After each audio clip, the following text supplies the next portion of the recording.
Racism is not just an issue because of the color of your skin. It's a human issue. Racism is a prejudice towards another race to infringe on their collective way of living, caused by historical precedent, predetermined judgment, or experience to make one race superior. The definition of racism, according to Merriam-Webster, is as follows: a belief that race is the primary determinant of human traits and capacities, and that racial differences produce an inherent superiority of a particular race. Let's talk about it. I do want to start off this video with a disclaimer. I'm not here today to push my personal ideas or agenda, and if I do, take it with open arms. Don't believe it because I said it. Question it. Challenge ideas, even those who you may agree with. But today I'm here to lay out the many points of view that have been put out there, whether that be through your news on your television screen, social media, or any other means. Today I want to talk about racism in America and division within unity. A little about me. My name is Jared Hathaway. I'm an 18-year-old from Spokane Valley, Washington. I'm a college student at Spokane Falls Community College. I am Hispanic, Native American, and Caucasian. I have a background within the realm of being the voice of those who don't have the proper means to, or are too afraid to voice their struggles. I was my high school's sophomore class president, ASB president-elect, and ASB president, as well as a captain of the cross-country and track and field programs. I was, and still actively am, a member of the Association of Washington Student Leaders. I was a member of the former Executive Student Board, now known as the Student Voice and Advocacy Board. I'm a current staff member of 2 summer leadership camps for the association. I've been given the chance to be a voice for those in my school, my community, and my state. I've been given the chance to make decisions that best serve the voices I represent without being biased to my personal ideas or agenda. Notice how I say I've been given. Is it because I am the best to lead the job and be the voice? Or is it something more? How can we be better? How can we be better people, better humans? How can we learn from one another? How? How do we do it? Is it having a deeper understanding of all sides? I'd say so. I will always push for people to learn the full extent of everything they want to learn and come to their own conclusion. I think as humans, we don't want to be wrong, but we are numb to the idea of understanding and still owning our belief. What do I mean by that? Well, there are things that are wrong or right, whether that be by law, public opinion, or just morally unacceptable. Yes, Derek Chauvin went too far and his actions were completely unacceptable. We lost a valuable life because of him, and because of 3 other officers on the call. The majority of the public can agree with that. For those who say no, that is very much not true, I ask you to look around. I ask you as you watch this video to not turn a blind eye if you don't agree with somebody's idea. Accept that that is their idea and belief. I'm sure you may have not agreed with things that I've said in the past few minutes, but I ask you to look at the rhetoric behind the message, as well as take the ideas and messages with open arms. Let me begin by saying this. I have received a few comments in regards to my position on racism. The act of being racist is uncalled for, and the idea that one skin color is superior, is better, is greater, however you perceive it, needs to be eradicated. It is not enough to be not racist. You must be against the idea of racism as a whole, to be anti-racist. No one person is greater than another because of the color of their skin. Throughout this week, I've been attempting to at least try and be more open to opposing sides and ideas. So today, I stand not neutral, but as a bridge to understanding. As much as I can tell anybody to do this or do that, the idea of leading by example is much more powerful. We as humans have lost the idea of serving all people who we represent, not only the ones that we align with. I believe that the issue today, its superiority, has played its hand. We have people catering to their side to please them so they can be a leader once more, either through elections or by raising of hands or any other means. How can we come to the idea of serving all? At this point, I'm sure most of us have heard of the Black Lives Matter movement, a movement to garner awareness of the oppression that the black community has been dealing with for hundreds of years, whether that be individual or institutional racism or oppression. Individual meaning between one another, person to person, and institutional meaning one in the system, a worker in a workplace. Police brutality has been one of the main motives, factors, or focuses behind this movement. I get lost between whether it's the police that are racist or the system that is racist. They certainly may be the same thing. There are people that say all lives matter. That in essence is a humane thing. All lives do matter, right? Well, there's a disconnect. You don't have to be a black community member to be a member of the Black Lives Matter movement. There is no limitation. It's to garner awareness. The disconnect is that the Black Lives Matter movement does believe all lives matter, just that theirs, as a community, has been suppressed and oppressed and just wants to be heard. Whereas people who say all lives matter say, well, aren't you separating yourself from the whole?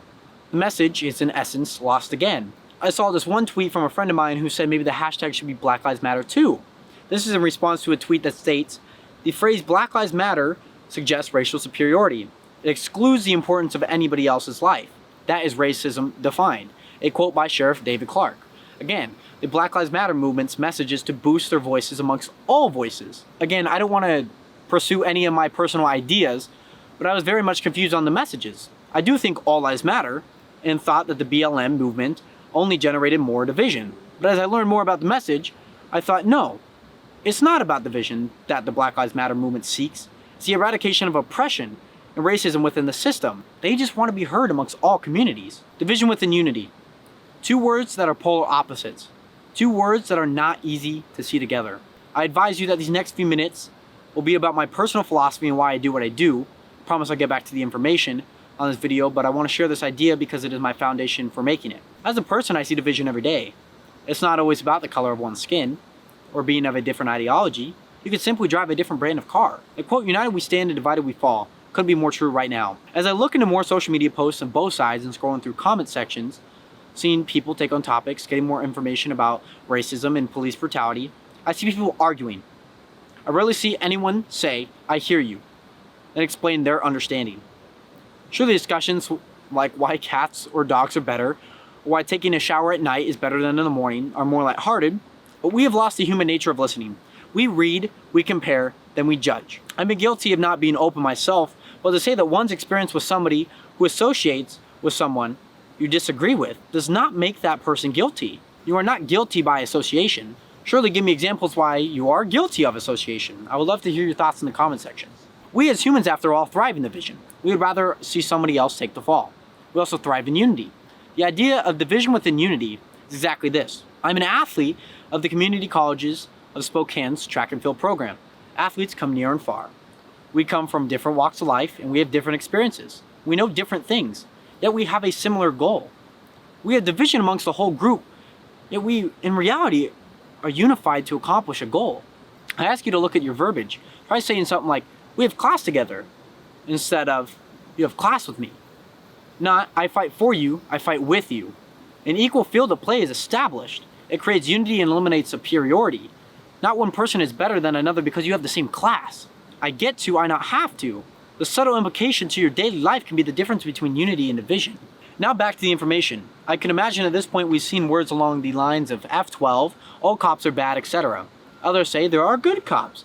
We must get rid of the bad ones. Then comes the overall blanket of association. Yes, there are bad cops, whether that is because they are racist or because of the lack of preparation or whatever falls under the term bad.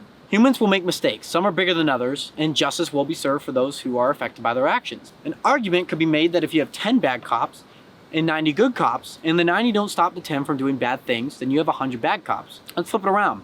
You have 10 bad protesters and 90 good ones, and the 90 don't stop the bad, then you have 100 bad protesters. In other words, yes, you have 100 bad cops and 100 protesters who are, in essence, bad. A deadlock amongst ideas. An analogy for this is bullying. If you see it, speak up. That is exactly what we're seeing. Voices of a marginalized community who have had enough. The act of doing something and stopping the bullying is exactly what people are doing right now. Doing something and putting an end to racism from continuing to be an influence in our justice system. In relation to the police, there is a blanket being put over them by people because of others' actions. The same goes for the rioters. Not all cops have killed someone. Not all protesters are rioters. The system is what people are looking at.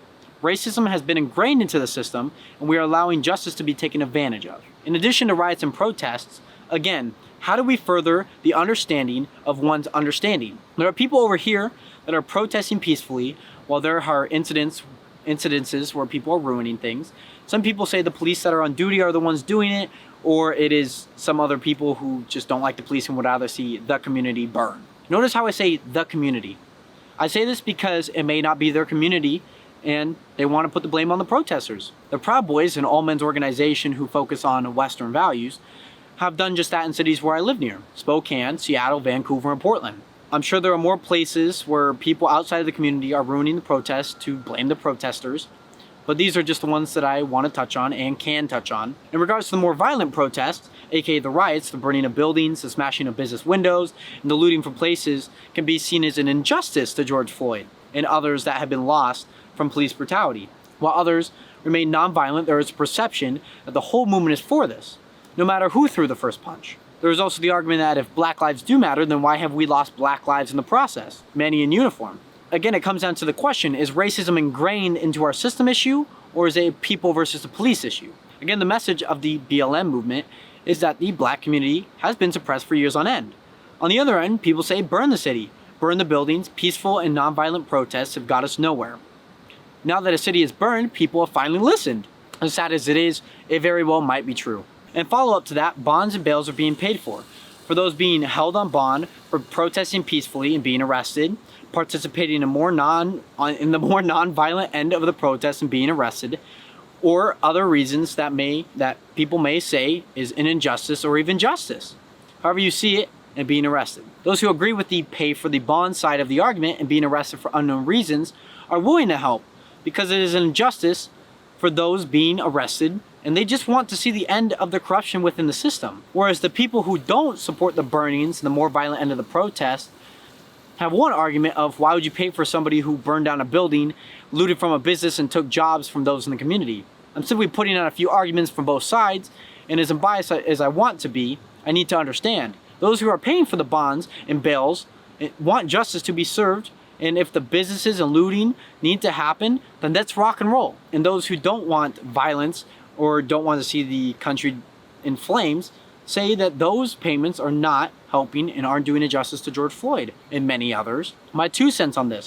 I blame those who turn any protest violent. I blame police officers who practice police brutality. I blame police officers who allow police brutality to happen. I blame opportunistic people who loot buildings and businesses. I blame people who tell one-sided stories to serve their own views to those who they align with. We can all point the finger, but we must check if the finger is being pointed at us.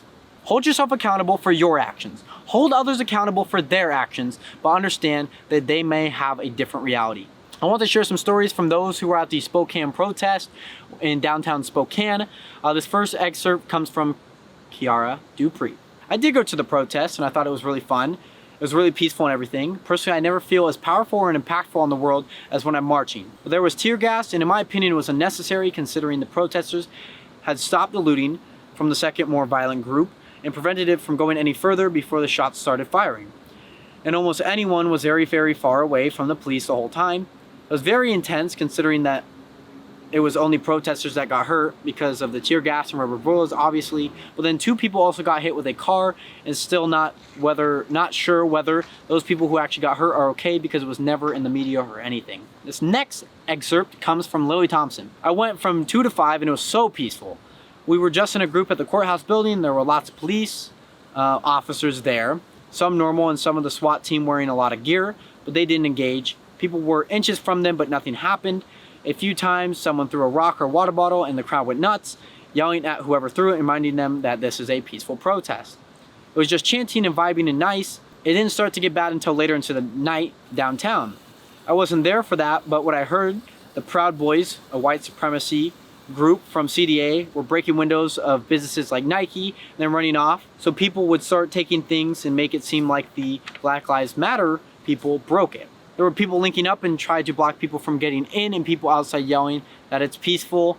And one of the Proud Boys rammed their car into some protesters. That was pretty much when the police started using tear gas and rubber bullets and no longer making it a peaceful protest. I remind you that these are only 2 people's experiences. Go out and read more experiences from all sides. In regards to the social media post of Blackout Tuesday, we again have a message lost. The original message was a protest originally organized by marketing directors Brianna Agaman and Jamila Thomas, who called for a day of pause on June 2nd across the music industry for what they described as a pause in the long-standing racism and inequality that exists from the boardroom to the boulevard. Many have shared posts on social media of black squares that are to A, show the suppression that the black community has had to face, B, to share more posts on black issues, especially with inequality, or C, simply to post. No matter how much you share, the support was there. Many don't know the meaning behind the post, but it's a solution to educate those who don't know. In this case, yes. Some say, why stop posting the information? Because their feed is now clogged with images of black squares. Many people posted to not put important hashtags in the post to keep the information flowing. To some, it seemed counterintuitive to silence yourself when the world is literally watching you. The message is to sow the suppression, yet you took steps back. And there are some people who are urging people to share the issues that the Black community has faced, garnering awareness for those who don't know. The understanding part is key, because personally I am not someone who is vegan, but someone who is can educate me on the benefits and the risk. Certainly option is there. This goes the same with the social media posts and issues going on in the Black community. No matter how many times we have been told to not text and drive, we still think about it and do it. Remember, how do we further the understanding of one's understanding? Open conversation to understanding both sides. Understand why people didn't post the black square. Understand why people didn't do more than the black square. Understand why people don't think that they are privileged. Understand what the police officer does on a daily basis. Understand why that one person doesn't show up at class all the time. There is a deeper meaning, and I think we finally opened up our eyes. Throughout all of this, I hope we can grow and learn from each other. People use the term educate, and personally I feel as if the term has lost its value. Not because it's being used more in exchange, but the idea has been diminished. Earlier this week, Saints quarterback Drew Brees has said, "I will never agree with anyone disrespecting the flag of the United States of America or our country." He's been criticized for his comment in relation to kneeling when the national anthem is being played. Some people say that the kneeling has nothing to do with the anthem or disrespecting the flag. It's about the injustice in our systems across America. Whereas others say the act of not standing during the anthem is disrespectful, regardless of the cause. Not to say that there is a division amongst the arguments, but a misunderstanding. And where can we go from here? Yes, injustice is present, and awareness is more present than ever. But a solution is yet to be put in place. No matter your belief, what you stand for, continue to have open arms, ears, and feet. We may not know the struggles others feel all the time. We may not know the ideas that others have to say. We may not know what it's like to walk in another person's shoes. I end this video off with this. I ask you to ask questions. I ask you to pay attention. And I ask you to listen. That is what I learned in school. We are the people we are today because of the experiences we have with one another as humans. We all live in a different reality, a different image of what life really is. People say this is our reality. Maybe it's because back then, it wasn't our reality.